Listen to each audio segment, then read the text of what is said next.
Rien n'attire autant la curiosité collective d'Internet que la découverte d'un espace scellé et inexpliqué sur sa propre propriété. Plusieurs des publications les plus populaires de l'histoire du subreddit Ask Reddit tournent autour de personnes ayant trouvé une pièce secrète chez elles. Et puis, il y a eu cette fameuse histoire du coffre-fort en 2013.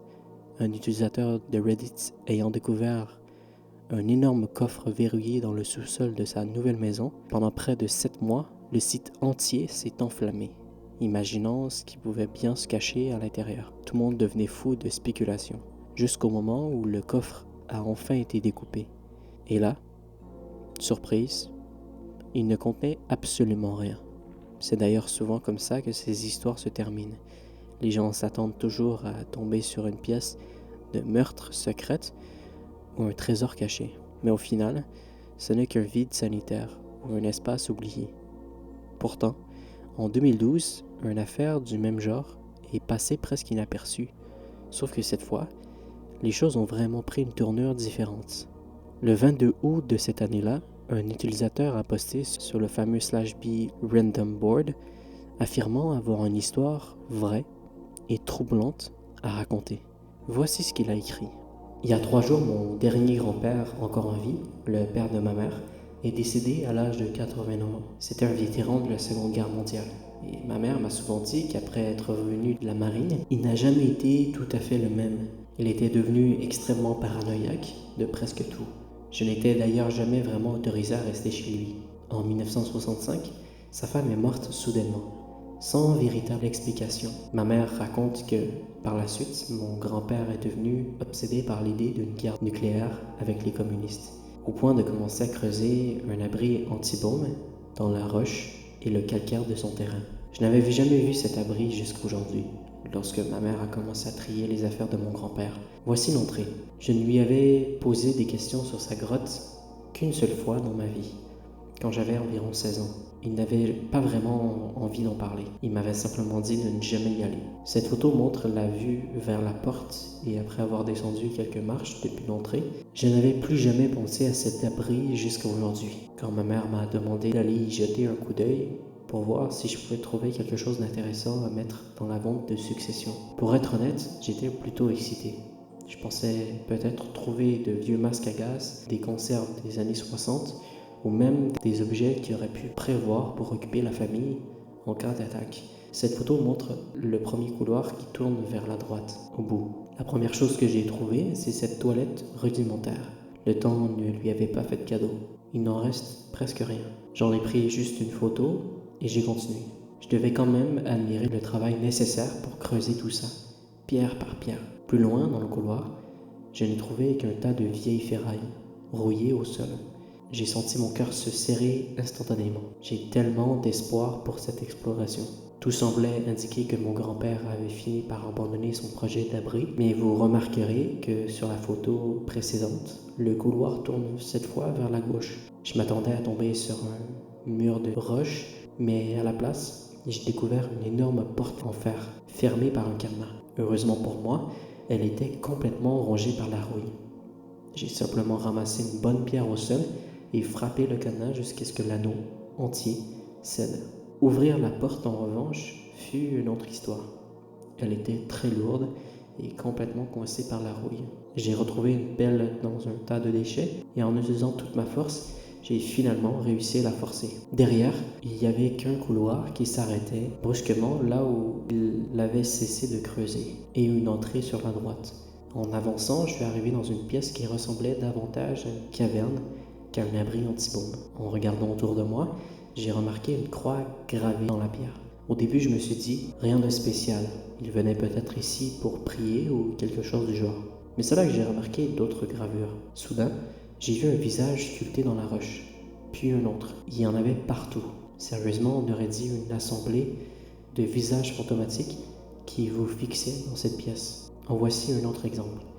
Le premier semblait représenter un visage féminin, doux, alors que celui-ci avait l'air d'un homme en colère. Et il y en avait beaucoup, probablement 6 ou 7. Tous étaient sculptés dans les parois, orientés comme s'ils faisaient face à la croix, presque en train de la vénérer.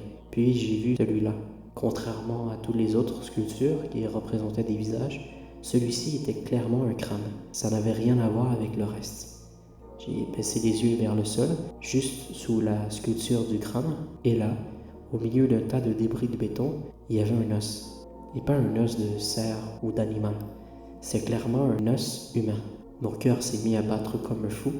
En regardant de plus près, j'ai vu d'autres os dépassant du ciment, comme si des restes humains avaient été jetés dans du béton à prise rapide ou quelque chose comme ça. Puis, je pourrais jurer avoir entendu un petit rire discret venant d'un coin de la pièce. À ce moment-là, j'ai pris mes jambes à mon cou et j'ai couru hors de la pièce, comme si le diable me poursuivait. J'ai couru jusqu'à sortir de l'abri, puis jusqu'à la maison. Les utilisateurs sur ce poste ont commencé à spéculer sur la fonction de ce donjon bien réel. Et l'un d'entre eux a proposé une théorie plus que convaincante. Il y a un détail que je n'ai pas encore mentionné. Le mot que le grand-père aurait utilisé pour désigner l'abri. L'auteur du poste n'arrivait pas à le comprendre. Pour lui, ça ressemblait à Azuère. La théorie d'un autre utilisateur était que le mot recherché était Osuaire, un lieu destiné à servir de dernière demeure à des restes humains. Un exemple célèbre que vous connaissez sûrement serait les catacombes de Paris. D'ailleurs, avant que vous me le demandiez, oui, cette sculpture existe vraiment dans les catacombes. Le passe-muraille. Si le grand-père de l'utilisateur était mentalement instable, il ne serait pas insensé d'imaginer qu'il voulait créer une sorte de tombeau pour ses proches, simplement sous une forme très particulière. Peu après la publication, la photo de l'os fut mystérieusement supprimée du fil. Et avant que l'auteur du post ne revienne pour continuer l'histoire, tout le sujet fut effacé. Il ne fut jamais archivé correctement. La seule preuve de son existence est cette unique capture d'écran qui a circulé au fil des années sur différentes plateformes. Et ce film n'est pas un cas isolé. Au fil du temps, une grande partie de la culture Internet, la plus ésotérique, s'est construite autour de captures d'écran de 4chan. Je suis sûr que vous connaissez déjà certaines des histoires les plus célèbres issues de ces archives visuelles, comme le Riverdale Town Syndrome, ou Ben Drowned, ou Herobrine. Même la SCP Foundation est un concept né sur 4chan, dès 2007. Quand une histoire publiée dans un fil résonne suffisamment, des captures d'écran commencent à circuler dans d'autres threads, finissant par atteindre Reddit, puis tombent sur les yeux d'un gros YouTuber qui en fera une vidéo. Et à partir de là, l'histoire est gravée pour toujours dans le folklore horrifique d'Internet. Toutes les captures d'écran de 4chan ne vont pas aussi loin. La plupart du temps, beaucoup de ces histoires ne dépassent jamais vraiment les images porn, n'étant échangées qu'entre différents threads de creepypasta ou de mystères d'Internet au fil des années.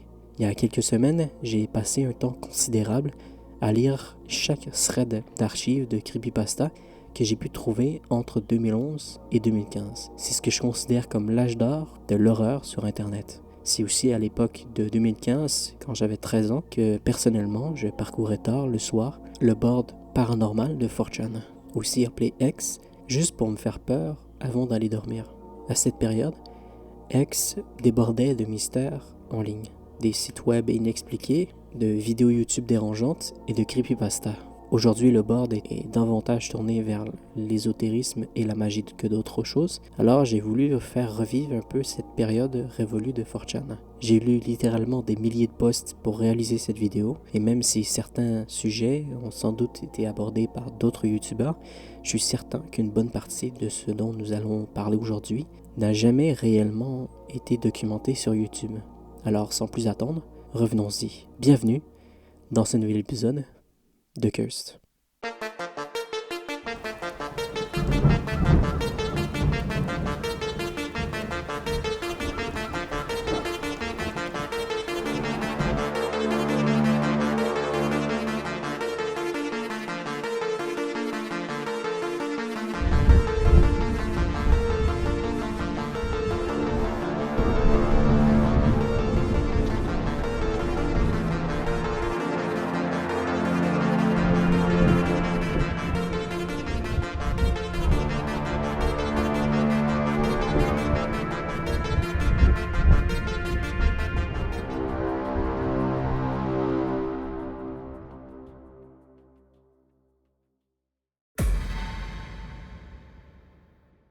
En 1998, l'artiste britannique Tracey Emin dévoile l'œuvre qui allait définir toute sa carrière, My Bed. Il s'agissait d'une reconstitution minutieuse de l'état de sa chambre à une période particulièrement difficile, marquée par une profonde dépression. L'œuvre inclut des bouteilles d'alcool vides, des mouchoirs usagés, divers déchets, un cendrier débordant et même une culotte tachée de sang. Même si vous n'êtes pas amateur d'art contemporain, il faut reconnaître que l'œuvre est frappante. Ce n'est pas le genre de vision que l'on s'attend à voir dans une galerie immaculée. Et même si ce n'est qu'un amas d'objets autour d'un lit, il y a quelque chose qui attire le regard. Un peu comme lorsqu'on observe un accident de voiture. C'est difficile de détourner les yeux. Cette même curiosité morbide qui mènera à la vente de My Bed pour 2,5 millions de livres. Ça a aussi alimenté une tendance sur 4chan une dizaine d'années plus tard.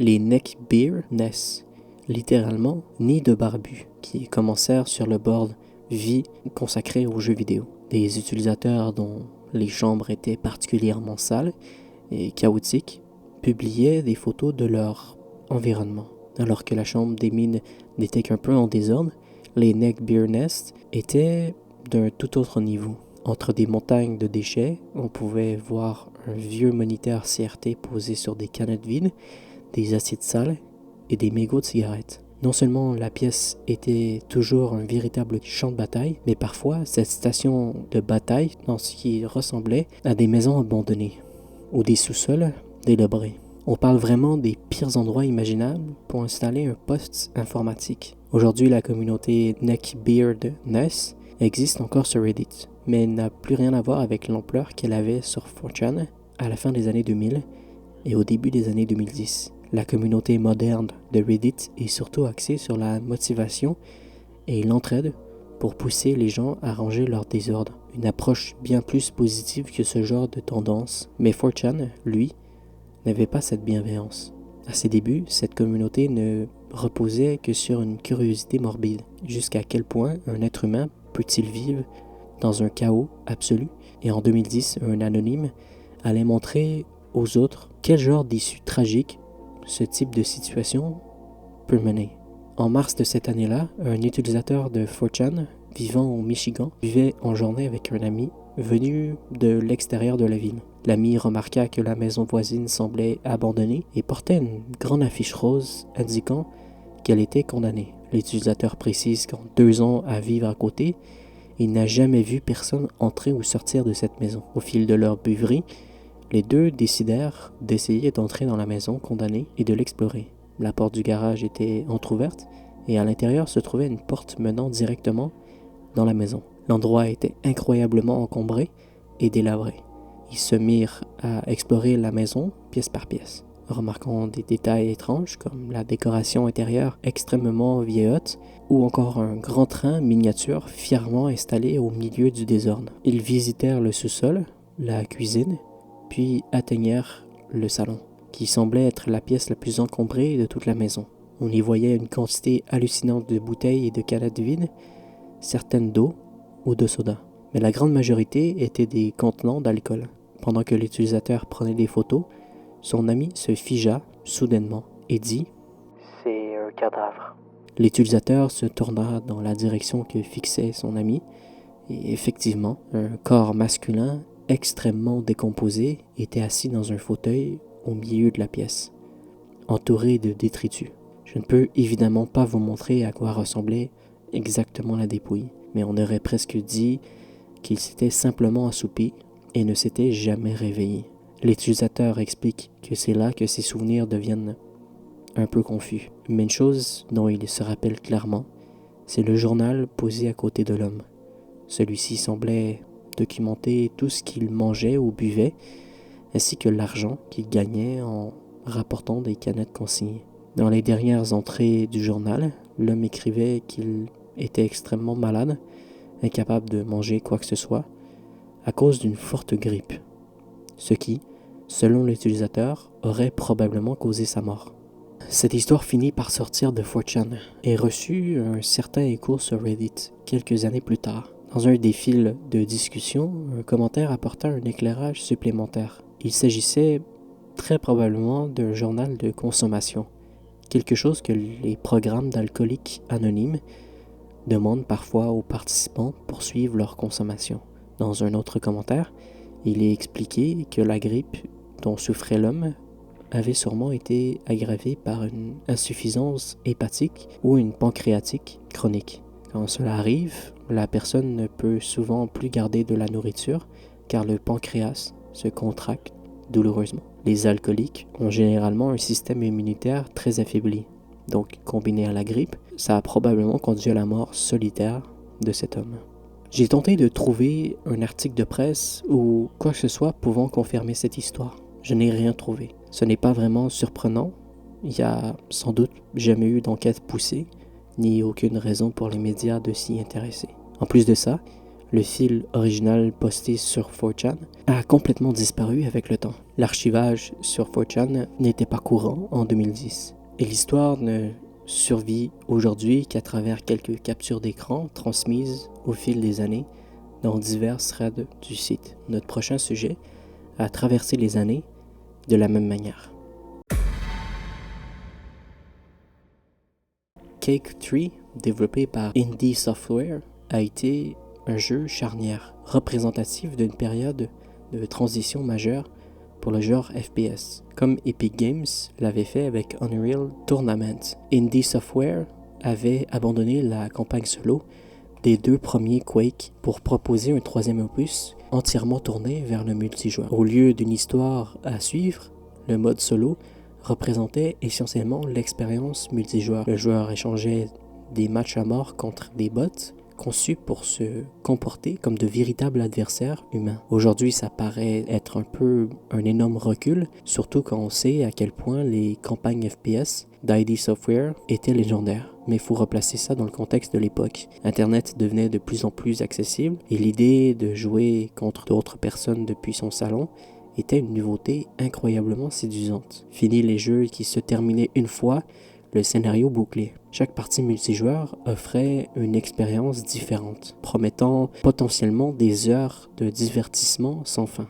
L'énergie qui n'était plus consacrée à créer une campagne solo fut réinvestie dans la conception du meilleur système d'IA possible. L'objectif de l'équipe, fabriquer des adversaires artificiels impossibles à distinguer de vrais joueurs. Le résultat fut un système extrêmement dynamique, capable de réagir à des situations variées selon la personnalité du bot incarné. Ces bots pouvaient répondre à une 50aine de commandes du joueur et même discuter via le chat en jeu. Aujourd'hui encore, on trouve des témoignages de joueurs qui croyaient parler à un humain, avant de découvrir qu'ils discutaient avec un simple bot. Quake 3 reste majeur dans l'histoire de l'IA dans les jeux vidéo, surpassant même certains titres modernes. De nombreux articles et études ont d'ailleurs été consacrées aux bots de Quake 3. Même sur 4chan en 2011, une exploration beaucoup moins académique et bien plus dérangeante de ce système d'IA allait voir le jour. En septembre de cette année-là, un anonyme lança un fil de discussion décrivant certains des aspects de l'IA de Quake 3 que je viens de mentionner. Il continuait ensuite en expliquant l'expérience qu'ils ont mise en place. Elle consistait à lancer un système composé uniquement de bots, comment ils se comporteraient entre eux sans aucune intervention humaine. Ce n'est pas une idée particulièrement révolutionnaire. On a tous déjà laissé des bots s'affronter dans Super Smash Bros. Ou dans d'autres jeux. Mais la différence ici, c'est qu'après avoir laissé son serveur, l'auteur du post a oublié de l'éteindre. Il est resté actif pendant 4 ans. Quand il a enfin vérifié ce que faisaient les bots, après tout ce temps, l'utilisateur de 4chan a découvert quelque chose d'étrange. Les bots ne se battaient plus. Ils restaient tous immobiles. Pensant à un simple bug, il change alors de carte et relance une nouvelle partie. Même résultat. Les bots restent là, immobiles, sans se combattre. Un anonyme suggère alors que les bots ont peut-être compris que la meilleure façon de gagner était « personne ne meurt si personne ne tue ». Peut-être avait-il atteint une sorte de paix mondiale. Une autre demande de ce qui se passait si un humain rejoignait la partie. La trêve serait-elle rompue? L'auteur décide d'essayer et voilà ce qu'il raconte. C'était vraiment bizarre. J'ai rejoint le serveur et les bots restaient immobiles. Mais le truc flippant, c'est qu'ils se tournaient tous pour me regarder. Je marchais un peu et ils me suivaient du regard. Alors j'ai pris un ray gun et j'en ai descendu un. Là, ils ont tous couru vers les arbres les plus proches et m'ont abattu. Et le serveur a crash. Il précise ensuite que la partie est un free-for-all. Il n'y avait pas d'équipe. Les bots auraient donc dû s'attaquer entre eux autant qu'ils attaquaient le joueur humain. Mais c'est pas ce qui s'est passé. L'auteur va ensuite consulter les logs de l'IA des bots et chacun pesait 512 mégabits, soit environ 500 000 pages de texte. Chaque bot disposait de cette quantité de données et selon lui, ce sont des logs tactiles, des enregistrements de ce qui a fonctionné ou non durant une session. En d'autres termes, une forme de mémoire. C'est tout ce que contient le fil de discussion. Comme les autres histoires de ce genre, il ne survit qu'à partir de captures d'écran. Le thread d'origine n'a jamais été correctement archivé. Mais l'histoire ne reste pas confinée à 4chan. Quelques années plus tard, elle réapparaîtra un peu partout sur Internet, racontée comme une nouveauté avec des titres affirmant que les bots de Quake 3 avaient découvert la paix mondiale par eux-mêmes, sans intervention humaine. Mais est-ce vrai? La plupart des gens qui lisent cette histoire pensent qu'elle est inventée. Je suis d'accord, mais examinons quand même comment elle aurait pu se produire si elle avait été réelle. La première ligne du post affirme que les bots de Quake 3 utilisent un réseau neuronal, ce qui laisserait entendre qu'ils peuvent apprendre et développer un comportement émergent. C'est faux. Même si l'IA de Quake 3 est très avancée, il n'y a aucun système d'apprentissage automatique intégré. Les bots réagissent aux joueurs et à l'environnement, mais ces réactions sont programmées, statiques, et ils ne résultent d'aucune expérience accumulée. Rien que ça suffit à démonter une bonne partie de l'histoire. Mais il reste un élément qui pourrait rendre ce récit encore un minimum plausible, les bugs. Si un serveur fait tourner un jeu pendant 4 ans, sans interruption, la probabilité qu'un bug finisse par faire complètement exploser la logique du jeu est très élevée. 4 ans, ça représente environ 35 000 heures avec 16 bots en train de jouer en deathmatch. La probabilité qu'un bug survienne planter la logique de l'IA à un moment ou à un autre est donc très élevée. Mais si ça rend l'histoire un peu plausible, un autre détail de cette creepypasta prouve quasiment qu'elle est entièrement inventée. Le thread a été posté en 2011, mais la capture d'écran de l'auteur partage est censée montrer l'ordinateur qui aurait fait tourner le serveur Quake 3 pendant 4 ans et qui aurait tourné sous Windows 7, sorti en 2009. Il est donc impossible que ce serveur ait tourné en continu depuis 2007. L'histoire est flippante, elle est 100% fausse. Parmi toutes les creepypastas de jeux ayant circulé sur 4chan durant son âge d'or, celle-ci est passée un peu inaperçue. Et c'est dommage. Elle est inventée, oui, mais quasiment toutes les creepypastas de jeux célèbres le sont. Et je trouve celle-ci plutôt fascinante malgré tout. Ces histoires fonctionnent bien parce qu'elles transforment un concept familier en quelque chose d'inquiétant. Et ça nous amène à notre prochaine histoire, qui utilise exactement le même ressort. Sauf que elle n'est pas fausse. Rien ne fait aussi peur que de voir quelque chose de votre quotidien déformé en quelque chose de grotesque. Certes, un vieux manoir victorien qui craque ou un cimetière délabré peuvent être effrayants, mais c'est ce qu'on attend de ce genre d'endroit. Et en plus de ça, ces choses existent en dehors du cadre habituel de votre vie. Mais lorsque cet élément inconnu s'invite dans votre quotidien d'une manière ou d'une autre, ça devient beaucoup plus intrusif, comme si l'ordre et la sécurité auxquels vous êtes habitué n'étaient finalement pas aussi solides que vous le croyez. Quand on y pense ainsi, il devient soudain évident qu'une intrusion dans une diffusion broadcast intrusion puisse être si terrifiante. C'est comme si un intrus se glissait dans votre routine confortable et ordonnée pour la briser. Même sans danger tangible, ça vous rappelle brutalement que n'importe quelle partie de votre vie, aussi sûre et civilisée qu'elle puisse vous paraître, peut être renversée en un instant. C'est pour ça que des cas célèbres comme l'affaire Max Headroom ou Captain Midnight nous restent en mémoire. Mais au fil des années, il y a eu de nombreux incidents plus modestes qui n'ont jamais reçu autant d'attention. Certaines interruptions de diffusion ne sont même connues que parce qu'une personne, par pur hasard, enregistrait la radio ou la télévision au moment précis, avec aucune autre trace existante. Et ça nous amène en 2013 sur le board X de 4chan. Un utilisateur a partagé l'un de ces cas. L'utilisateur raconte qu'en 1995, alors qu'il avait 15 ans, Il restait souvent éveillé pour écouter la radio, enregistrant parfois des segments intéressants sur le magnétophone intégré de son poste. Lors d'une de ces sessions, l'audio s'est soudain transformé en quelque chose de terrifiant. Tout a été enregistré, mais l'adolescent traumatisé a rangé la cassette dans un tiroir et s'est juré de jamais la montrer à personne. Apparemment, il a changé d'avis. Voici ce qui se trouve sur la bande.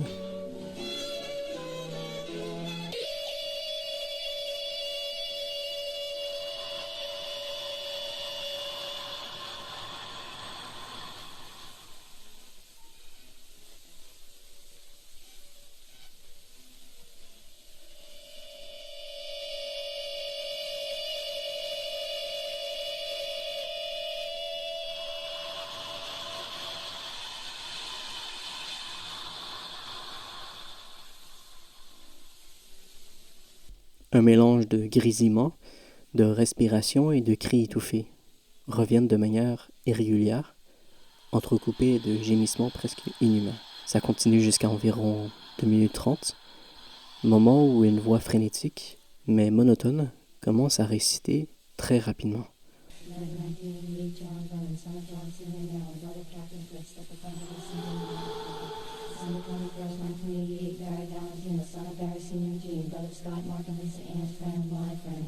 Il est difficile de distinguer clairement les mots, mais tout porte à croire que la voix énumère une série d'avis de décès, balançant des dates, des noms et des lieux familiaux à toute vitesse. Pour appuyer cette théorie, on entend parfois le tintement d'une cloche identique à celle utilisée autrefois pour annoncer un décès. Tout ça me fait rappeler la Death Bell, une cloche manuelle utilisée au Royaume-Uni jusqu'à l'époque victorienne. Un sonneur parcourait les rues en annonçant le nom d'un défunt et en faisant retentir la cloche. Au Moyen Âge, elle servait même à repousser les mauvais esprits lors des funérailles.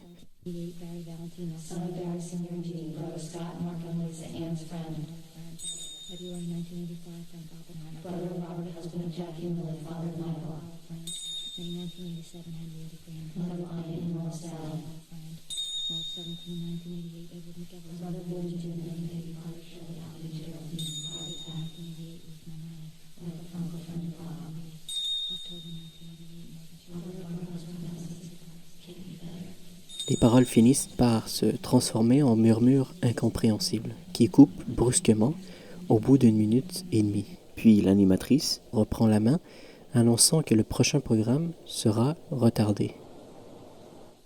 You're tuned to WKCR-FM New York, 89.9 on your dial. Colombian music is running a little late. It will be starting in a few minutes.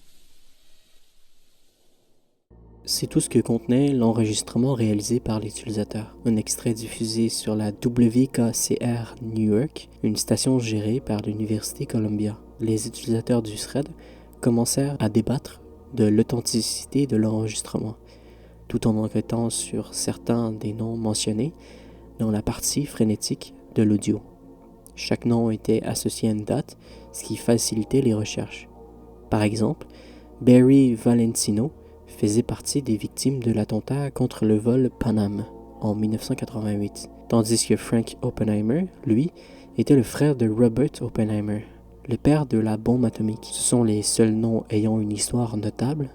Les autres ne mènent qu'à des avis de décès trouvables en ligne, sans information supplémentaire. Rien ne semblait relier tous ces individus de manière significative. Ce mystère ne restera pas très longtemps cantonné à 4chan. C'est environ 2 semaines plus tard, après ce post sur X, que l'utilisateur publia une version de l'histoire sur le subreddit R No Sleep, qui, pour rappel, est essentiellement le subreddit dédié au creepypasta. Il y reprenait le même récit avec quelques détails en plus, puis ajoutait un passage très étrange à la fin. Malheureusement, et j'en suis profondément désolé, ça ne s'arrête jamais. Je vous ai dit que c'était simplement quelque chose que j'avais trouvé, et je vous jure que c'est vrai. Ça s'est vraiment passé comme ça. Mais c'est plus que ça. Je ne sais pas exactement combien de temps ça prend. Quelques semaines, quelques mois, mais un jour, alors que vous serez seul, vous entendriez soudain ce gémissement aigu, ce son tremblant, comme s'il rampait depuis votre colonne vertébrale pour se glisser jusque dans votre crâne. Et là, Vous comprendrez. Quand cette nuit arrivera, si vous écoutez attentivement, après ce son horrible, vous réaliserez que la femme sera en train de lire votre nom, de nouveaux noms. Vous le feriez écouter à vos amis, à votre famille. Leurs noms s'ajouteront aussi.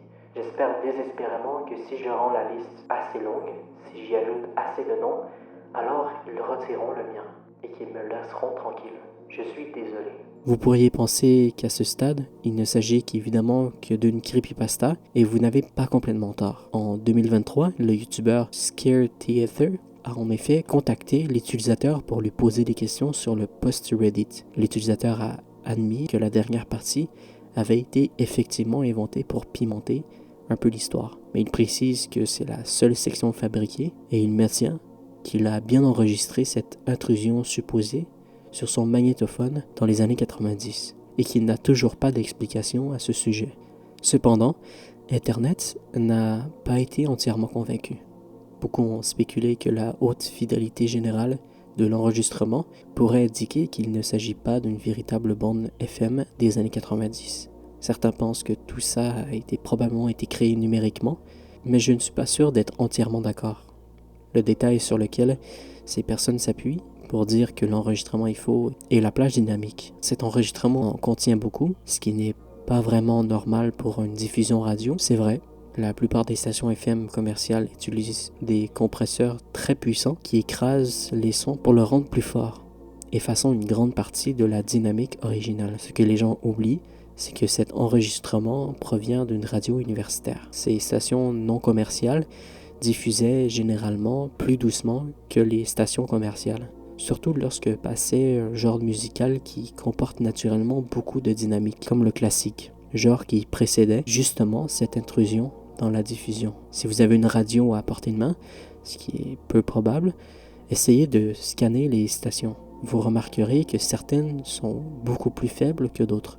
Ce sont probablement des stations universitaires ou commerciales. Autre détail souvent ignoré, le son de la cassette. Cet enregistrement a le son très caractéristique d'une cassette, avec un bruit de bande clair et perceptible sur toute la durée et une perte de qualité très constante. Ça ne veut pas dire que ça n'a pas été falsifié avec de vraies cassettes, c'est tout à fait possible. Et affirmer que c'est forcément créé numériquement est quelque chose avec laquelle je ne suis pas d'accord. Ma théorie, c'est que cette intrusion supposée a probablement été fabriquée par les étudiants qui diffusaient à l'époque. La radio universitaire peut devenir très farfelue et ça ne sera pas la chose la plus étrange jamais passée à l'antenne par des adolescents. Si vous écoutez votre radio universitaire locale au milieu de la nuit, vous verrez de quoi je parle.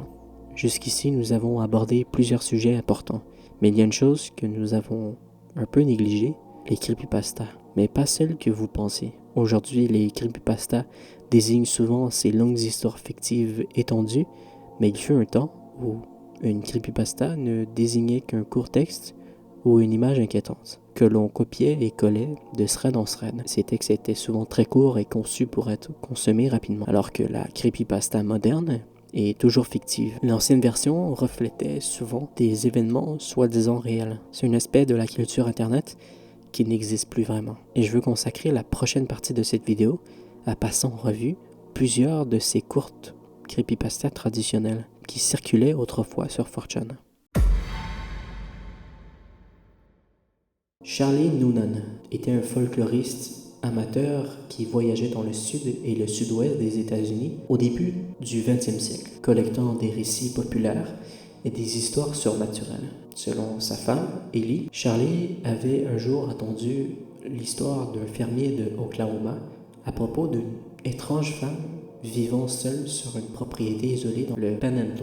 Le fermier prétendait que cette femme n'était pas vraiment une femme, mais quelque chose d'autre. Quelque chose qui cachait sa véritable nature sous son foulard et n'était jamais vu sans un grand chien à ses côtés. Charlie aurait été suffisamment intrigué pour essayer de chercher la femme lors de ses voyages de recherche. Il ne fut jamais revu. Sa femme Ellie fut plus tard contactée par un courtier de Palm à Tulsa qui se souvenait avoir lu dans les journaux la disparition de son mari après avoir trouvé son nom gravé sur un appareil photo vendu par un client.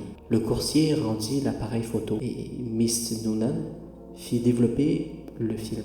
dans l'espoir de trouver un indice sur la localisation de son mari. Voici la photo présente sur la pellicule. Malheureusement, ni l'emplacement de la propriété ni le nom du fermier qui avait raconté l'histoire ne figurent dans les notes de Noonan. Cette histoire a été postée pour la première fois sur 4chan en 2013 et l'idée qu'un de ces vieux contes folkloriques finisse aux mains d'une entité isolée dans un recoin rural de l'Amérique est assez intrigante. Mais l'histoire est complètement fausse.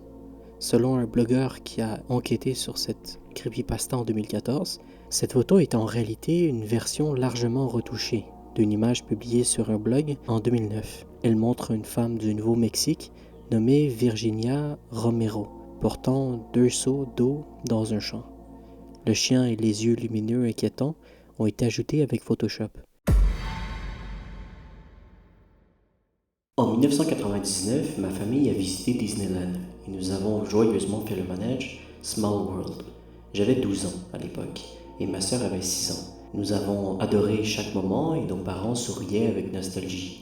À un moment, vers la fin, certaines lumières se sont soudainement éteintes et les lampes d'urgence ont éclairé le plafond. Les parties mobiles de l'attraction se sont arrêtées et des membres du personnel, portant des combinaisons rouges, ont marché le long du parcours pour aider les passagers à descendre des bateaux et les diriger vers les sorties de secours. Une voix se fait entendre dans les haut-parleurs. Disneyland vous remercie pour votre visite. Veuillez évacuer l'attraction de manière ordonnée. Regardez droit devant vous et suivez les instructions du personnel. Merci. Le personnel nous a pas donné beaucoup d'informations et nous avons rapidement fait sortir du bâtiment. Des ambulances étaient stationnées à l'extérieur et une voiture de police se trouvait sur l'allée principale. À ce moment-là, ma mère avait toujours son appareil photo et après quelques clichés des employés et des enfants mécaniques, maintenant figés autour du manège. La dernière photo de la pellicule était dirigée vers le plafond de l'attraction. Cette creepypasta provient d'une capture d'écran datant de 2011. La photo qui l'accompagne montre ce qui semble être un des enfants mécaniques du manège flottant au milieu de l'air. C'est un peu inquiétant. Mais cette histoire est également fausse. La photo de cette creepypasta est en réalité une capture d'écran d'une vidéo YouTube montrant ce que ça fait de faire un manège de type Small World dans un parc à thème chinois. Je ne sais pas exactement pourquoi l'animatronique est suspendu près du plafond, mais dans le contexte de la vidéo, ce n'est évidemment pas censé être effrayant.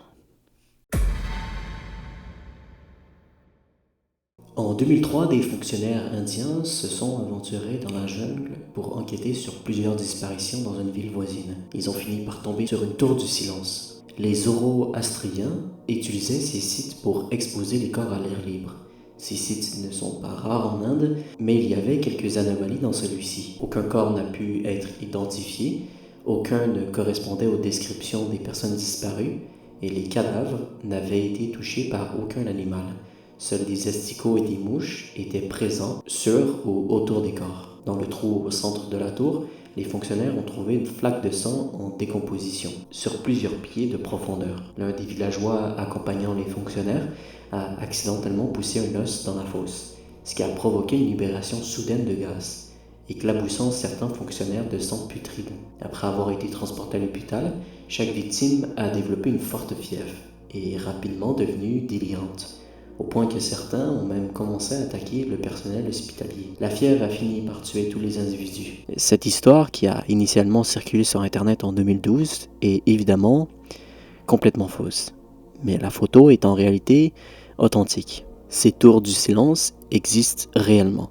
Ce sont des sites d'inhumation ouverts utilisés par les adeptes de la religion zoroastrienne. L'idée est de laisser un corps à l'air libre pour qu'il soit consommé par les vautours et autres animaux. Après quoi, le squelette est jeté dans le puits central et on peut trouver des photos assez dérangeantes de ces sites, mais ils font partie intégrante de la religion. Le but est de protéger l'environnement, une partie sacrée de leur croyance, de la contamination d'un corps en putréfaction. En 1895, en explorant une section non cartographiée des Grandes Cavernes, l'amateur et photographe Oren Jeffries menait des expériences photographiques avec des temps de pause très longs pour voir s'il pouvait capturer quoi que ce soit dans l'obscurité totale, dite obscurité des grottes. Il se plaçait sur un terrain plat, éteignait sa lanterne et ouvrait l'objectif de sa caméra artisanale aussi longtemps qu'il pouvait supporter l'obscurité. Lors d'une expérience, il entendit quelque chose s'approcher depuis les recoins les plus profonds de la grotte. Oren abandonna son expérience et déclencha l'une des ampoules flash utilisées pour la photographie traditionnelle souterraine. Selon le rapport qu'il donna plus tard à un journal local, Oren vit 3 créatures humanoïdes le fixer depuis l'ombre et il prit la fuite jusqu'à la surface sans s'arrêter. Quelques jours plus tard, il revint avec 3 autres hommes pour récupérer sa caméra. Voici l'image qui a enregistré sur le film. Cette creepypasta a été postée pour la première fois sur le V en 2013 et il n'y a pas beaucoup d'informations en ligne. Le post 4chan semble être la source la plus ancienne de l'histoire et de la photo et elle ne s'est pas beaucoup répandue en dehors du forum. Un endroit intéressant où elle a circulé cependant est la communauté Bigfoot, ce qui constitue un crossover assez amusant. La photo elle-même ne semble pas être authentique. En utilisant la forestique photographique, on peut voir des signes clairs de retouche autour des yeux lumineux supposés. Cette analyse s'appelle l'analyse du niveau d'erreur. Je ne vais pas expliquer complètement comment elle fonctionne, mais toute zone colorée et brillante autour de noir est un signe clair d'ajout numérique sur la photo à un moment donné. Et c'est ce qu'on voit ici. L'histoire du tableau est un peu floue, car il a changé de main très souvent, généralement après de courtes périodes. Pour une raison ou une autre, les gens semblent toujours pressés de s'en débarrasser. En observant le tableau, les gens rapportent fréquemment une sensation d'inquiétude, comme si quelqu'un se tenait derrière eux, les regardant, et que la fille du tableau fixait cette présence invisible. Les personnes se retournent invariablement pour se rassurer, mais ça ne les calme pas de leur peur, car la plupart sont alors convaincus que la fille les surveille toujours. Quiconque a passé du temps seul dans la même pièce qu'un tableau devient mal à l'aise et doit partir, convaincu qu'il est observé, peu importe où il se tourne. Beaucoup rapportent également des pas légers, des bruits de déplacement et même de la respiration. Ces sensations et phénomènes sonores persistent même si le tableau est retiré. L'atmosphère entière d'une maison peut être négativement et durablement affectée par l'exposition de l'image, même brièvement. Dans la plupart des cas documentés, une fois que les effets négatifs se manifestent, ils persistent. Fait inquiétant, ces événements ont été rapportés non seulement avec le tableau original, mais aussi avec des reproductions, telles que des impressions, photographies ou écrans numériques. C'est une creepypasta assez solide, mais ses origines sont très obscures. Je suppose qu'elle n'est pas très connue et il m'a fallu un certain temps pour tracer sa source. Mais je pense avoir trouvé une piste potentielle. En combinant des recherches inversées d'images et en fouillant les archives du site polonais de creepypasta, nommé Straszny History, j'ai trouvé un post de 2013, incluant une version légèrement plus grande du tableau. Et ce post créditait une personne nommée Lia, mais indiquait aussi qu'il provenait d'un autre site polonais appelé Paranormalne. Ce lien semble mort et n'apparaît pas dans les archives d'Internet, car il pointe vers un post précis. En naviguant dans ce type de page, on remarque que les pages s'incrémentent par multiples de 15. En changeant le 981 de l'URL en 975, on arrive sur une page correctement archivée. Celle-ci reproduit exactement l'histoire postée sur Strasha et Toria et crédite hunttoyshop.co.uk comme source. Ce lien est également mort et absent des archives. Je parie que ce Hunt Toy Shop est la source de cette image. Et d'après les images archivées, le site semble être une collection web 1.0 de creepypasta. On n'aura probablement jamais de confirmation complète, mais c'est plausible que ce soit l'origine de l'histoire. Et le tableau dans tout ça, d'où vient-il? Malheureusement, je ne peux pas répondre. Les recherches inversées d'images n'ont rien donné. Si vous reconnaissez cette image, je vous invite à laisser un commentaire. J'espère que cette promenade dans les souvenirs d'Internet vous a plu. Je pourrais remonter encore plus loin et faire une vidéo sur 4chan dans les années 2000. Dites-moi si ça vous intéresse, mais ça sera pas pour tout de suite, car j'ai déjà plein de vidéos décrites et tout ce qu'elles attendent, c'est d'être tournées et publiées. Si cette vidéo vous a plu, je vous invite à laisser un commentaire et à liker et à vous abonner à la chaîne YouTube si c'est toujours pas fait. Et surtout, si vous avez bien fait attention, il y a un indice caché dans cette vidéo. Et à vrai dire, pas juste dans cette vidéo. Depuis l'épisode 1, il y a un indice caché. Et si je peux faire une ref à Lupin, vous l'avez vu, mais vous ne l'avez pas regardé. Et si le cœur vous en dit, je vous invite à aller fouiller les vidéos pour essayer de trouver cet indice. Et c'est un indice qui amènera à l'un des plus gros projets de la chaîne. Et pas que. J'en dis pas plus, restez connectés. C'est un projet qui me tient beaucoup à cœur et j'espère qu'il vous plaira. À vrai dire, c'est un projet que je travaille depuis maintenant 3 ans et il voit enfin le jour. Et je suis extrêmement content. Voilà, prenez soin de vous et surtout n'oubliez pas, tout finit par se savoir. À bientôt.